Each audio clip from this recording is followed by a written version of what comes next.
இப்போ இன்றைக்கி நம்ம பால் கொழுக்கட்டை செய்ய போகிறோம்.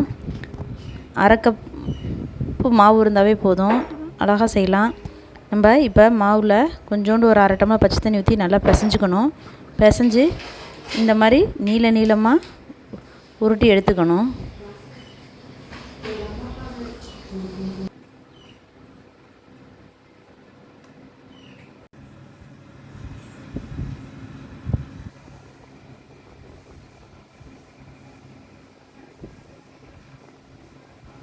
உருட்டி வச்சுருக்கோம் பார்த்தீங்களா பால் கொழுக்கட்டைக்கு, அதை எல்லாத்தையும் அந்த தண்ணி கொதிக்கிற தண்ணியில் போடணும். இப்போ கொஞ்சம் கொஞ்சமாக போட்டுக்குவோம்.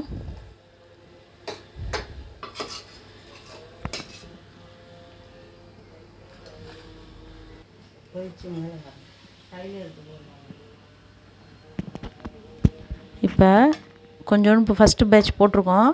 அது ஒரு கொதி நல்லா வந்ததுக்கப்புறம் மறுபடியும் இன்னொரு தடவை கிண்டி விட்டுட்டு மறுபடியும் 2வது பேட்ச் போடணும். இப்போ நமக்கு வெந்துருச்சுன்னு சொன்னால் இது எல்லாமே நல்லா வெந்து மேலே மிதந்து வருது பாருங்கள். இது மாதிரி மேலே மிதந்து வரும். இப்போ மறுபடியும் நம்ம இன்னும் கொஞ்சோண்டு இருக்குது, அதையும் சேர்த்துக்குவோம்.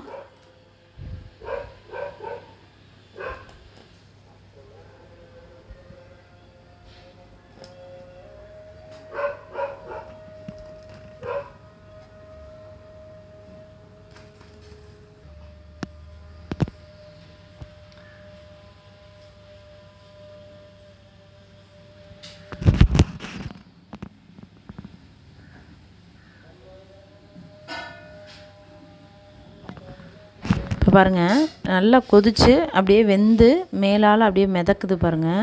இப்படி இன்னும் நல்லா வெந்து வரணும் நமக்கு. அப்போனா நம்ம உள்ளே போட்டிருக்க அந்த கொழுக்கட்டை வெந்துருச்சுன்னு அர்த்தம். நல்லா வெந்து வரட்டும். இப்போ பாருங்கள், நல்லா வெந்துருச்சு, எல்லாமே மேலே மிதக்குது. இப்போ ஏற்கனவே நம்ம மாவுக்கு பிசையும் போதே உப்பு போட்டு தான் லைட்டாக பிசைஞ்சிருக்கோம். இப்போ அந்த ஸ்வீட்டை இன்னும் கொஞ்சம் கூடுதலாக எடுத்து கொடுக்குறான்னு சும்மா லைட்டாக ஒரு கல் மட்டும் உப்பு போட்டுக்கிட்டால் போடும். அப்போ தான் எப்போயுமே இனிப்பு பலகாரம் செய்யும்போது நம்ம லேசாக உப்பு போட்டுட்டோம்னா அந்த இனிப்பு தித்திப்பாக தெரியும். அதுக்காண்டி உப்பு போட்டுக்கிறோம். இப்போ இது நல்லா வெந்துருச்சு. இப்போ 1 கப் அளவு பசும்பால் ஊற்றிக்கிறோம், 1 டம்ளரு.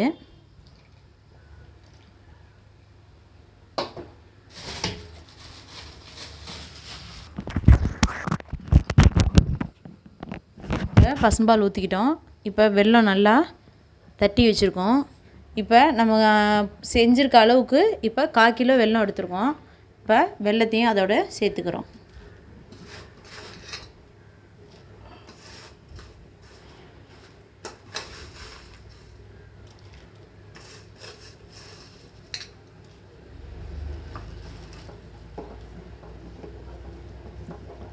இப்போ நல்லா ஒரு கிண்டிக்குவோம். கொதிச்சோம்னா வெல்லம் பூரா எல்லாம் நல்லா கரையணும். இப்போ கூடவே ஒரு சிட்டிகை ஏலக்காய் தூள், நம்ம ஏற்கனவே பொடி பண்ணி வச்சுருக்கோம், ஏலக்காய் தூள் ஒரு சிட்டிகை சேர்த்துக்கிறோம்.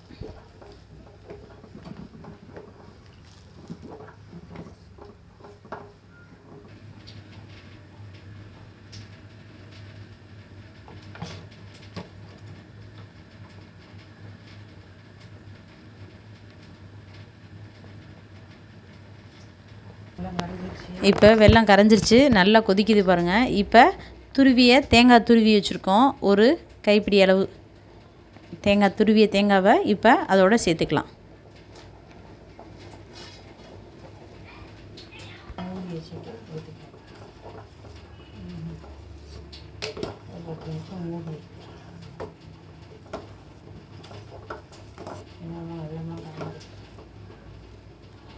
இப்போ பாருங்கள், நல்லா வெல்லம்லாம் நல்லாவே காய்ஞ்சிருச்சு.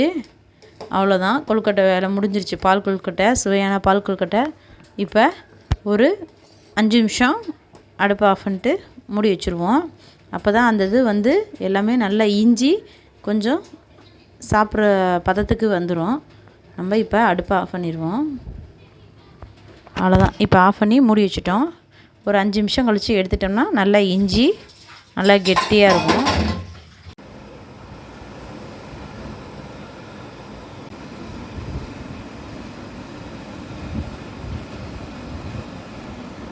ஓகே.